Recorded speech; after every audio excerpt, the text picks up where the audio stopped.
সূরাতুল মুলক যারা নিয়মিত তেলাওয়াত করবে আল্লাহর মেহেরবানিতে তাদের কবরে কোনো আযাব হবে না।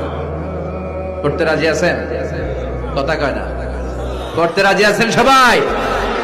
বিষ্ণুই বললেন এখানেই শেষ নয়, আরো আছে। শাফাআত লি সাহিবিহা, এই সূরাটা কিয়ামতের দিন এই সূরা যে তেলাওয়াত করবে তার পক্ষে সুপারিশ করবে। এজন্য বিষ্ণুই বললেন যে ব্যক্তি সূরাতুল মুলক নিয়মিত তেলাওয়াত করবে এই সূরাটা কিয়ামতের দিন ওই তেলাওয়াতকারীর জন্য আল্লাহর কাছে সুপারিশ করবে।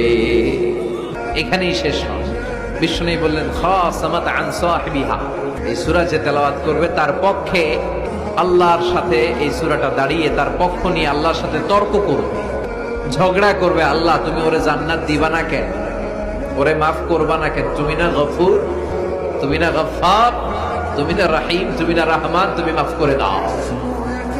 ও মিয়া, সুপারিশ করতেছে কে? সূরাতুল মুলক। সুবহানাল্লাহ কইবেন না? কতক্ষণ এই তর্ক আল্লাহর সাথে সে চালাবে? হাত্তা আদখালাহুল্লাহুল জান্নাহ, যতক্ষণ না আল্লাহ তার জান্নাতে না ঢুকায়। এখানেই শেষ নয়, বিষ্ণু বললেন মান কারাআ বিহা ফি লাইলাতিন ফাকাদ আকসারা ওয়া আতাবা, রাত্রি বেলায় যে এই সূরাটা তেলাওয়াত করবে পুরো রাতটাকে বরকতময় করে দিবে কে? এজন্য বিশ্বনবী বলেন আমি চাই আমার সব উম্মত এই সূরাটা মুখস্থ করে নেক।